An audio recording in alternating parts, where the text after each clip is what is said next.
E aí, moçada, tudo na paz?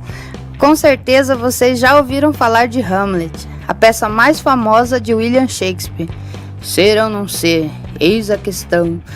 Pois é, Shakespeare colocou um crânio no centro da cena mais icônica da história. Mas agora, seu próprio crânio está no centro de um grande mistério. Dizem que o crânio dele foi roubado de sua tumba. Bom, a história é velha, mas os pesquisadores encontraram evidências de que isso pode ser muito mais do que uma lenda. Olha que doideira! A lenda do sumiço do crânio de Shakespeare é antiga, mas veio à tona agora porque justamente nesse sábado, dia 23 de abril de 2016, completam-se exatos 400 anos da morte dele.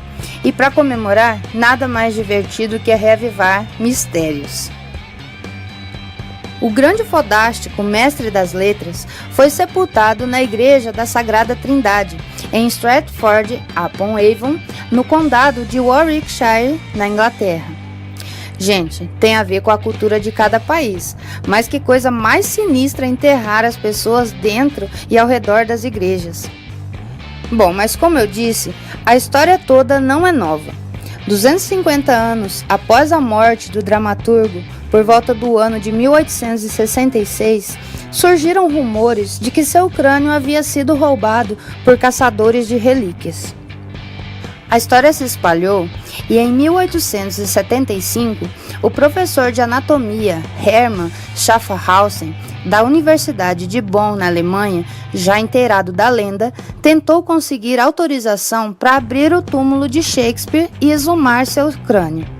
O interesse do professor era puramente científico, mas o povo endoidou, se revoltou e não permitiu que o túmulo fosse aberto, pois eles acreditavam que havia uma maldição para quem violasse a sepultura, e então nada foi feito.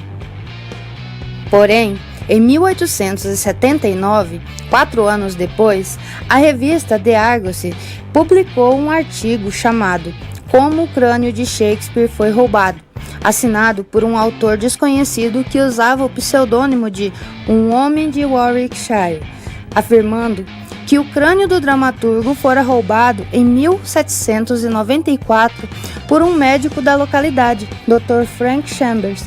Isso em um momento em que a frenologia e a craniometria ganhavam espaço no universo científico. Para quem não sabe, frenologia e craniometria são antigas teorias que defendiam que era possível determinar a raça, o caráter, a personalidade, o grau de criminalidade e a inteligência das pessoas pela forma e pelo tamanho do crânio, lendo seus caroços e protuberâncias. Hoje, essas teorias já foram desacreditadas, mas na época eles acreditavam mesmo nelas.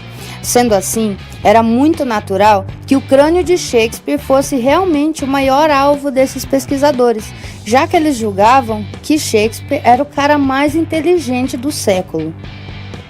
O artigo da revista The Argosy nunca foi levado realmente a sério, até 2014, quando o pesquisador Kevin Coles, do Centro de Arqueologia da Universidade de Stratfordshire, quis saber mais. Inicialmente, a história lançada na revista desafiava os curiosos a realmente querer abrir o túmulo, pois sugeria que alguém já tinha feito isso, já que continha tantas informações bastante certas para ser um mero conto de ficção. Kevin Coles disse: se o relato do assalto à sepultura é uma história inventada, então ela é inacreditavelmente precisa em todos os detalhes. Segundo ele contou ao New York Times, há uma correspondência perfeita da profundidade a que os profanadores escavaram, bem como o percurso seguido pelos ajudantes do Dr. Chambers antes e depois da profanação, reconstituídos através dos registros das pousadas em que eles teriam pernoitado. A motivação de Chambers, segundo Coles, era uma aposta que ele tinha feito com o conde Horace Walpole, autor do livro O Castelo de Otranto, que inspirou um monte de escritores malucos, tipo Anne Radcliffe, Daphne du Maurier e o mestre da literatura de terror da atualidade, Stephen King. O conde disse que se alguém lhe trouxesse o crânio de Shakespeare, ele lhe daria 300 libras. Dá até para imaginar o conde Walpole em um dos seus salões da sua mansão gótica em Strawberry Hill, em Londres, encenando a famosa cena de Hamlet. Daí o que aconteceu? Em 2014, depois de tanto insistir com os caras da Igreja da Sagrada Trindade, Kevin Coase e a geofísica Erika Utsi conseguiram uma autorização para começar a investigar o espaço onde William Shakespeare foi sepultado ao lado de sua mulher, Anne Hathaway. As imagens que o radar captou descobriu um bocado de mentiras que as velhas histórias contavam. Uma dessas mentiras é que o dramaturgo tinha sido enterrado de pé, na posição vertical. Outra falava que o corpo dele estava sepultado a mais de 5 metros. E uma terceira mentirinha dizia que ele não estava enterrado lá coisa nenhuma, e sim em uma tumba da família. Tudo isso foi desmentido pelo georradar. Na verdade, o corpo estava a 1 metro abaixo do solo, sem caixão e envolvido em uma mortalha. E aparentemente sem crânio. No lugar da cabeça havia algo que se parecia mais com um tijolo, por causa da forma retangular e maciça. Nos deparamos com esta coisa bizarra, estranha, na zona da cabeça, declarou Kevin Coase à revista The Guardian. Era óbvio, em toda a informação recolhida, que havia qualquer coisa diferente no lugar da cabeça. Concluímos que são sinais de perturbação, de material que foi escavado e colocado de volta no interior. O mapa visual que o radar produziu indica que a parte inferior do corpo está semelhante aos corpos das outras pessoas enterradas dentro da igreja, mas a cabeça, acreditam os pesquisadores, já não está mais lá.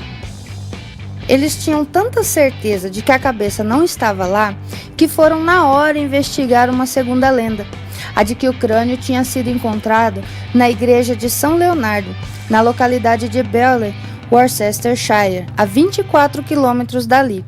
Os pesquisadores usaram técnicas avançadas de reconstrução facial forense, aquelas que a gente vê nas séries de televisão, que eles pegam o crânio e conseguem fazer o rosto da pessoa. Mas novamente não era de Shakespeare.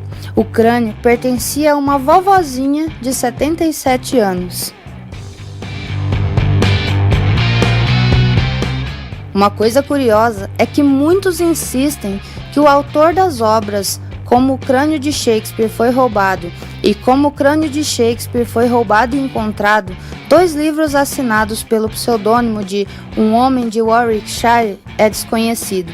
Na verdade, eles foram escritos sim pela mesma pessoa, o reverendo Charles Jones Langston, que admitiu depois a autoria das obras e que a igreja em que foi encontrado o crânio, aquela de São Leonardo, era a mesma que ele administrava e que escreveu as peças baseado em relatos locais e fofocas dos moradores.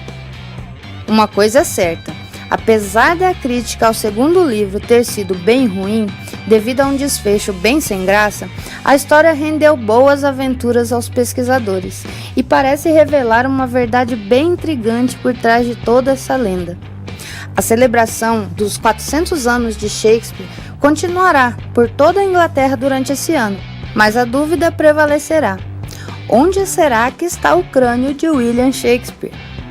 O reverendo Patrick Taylor, que é o pastor agora da igreja onde o Shakespeare está enterrado, não tem certeza de nada. Ele acha, inclusive, que o crânio pode estar lá mesmo, dentro da sepultura, ao contrário do que Kevin Coase descobriu, e acha que devemos continuar respeitando a sepultura. Enfim, teremos que continuar a conviver com esse mistério. Mas você sabe por que as pessoas têm medo de ficar remexendo na sepultura dele?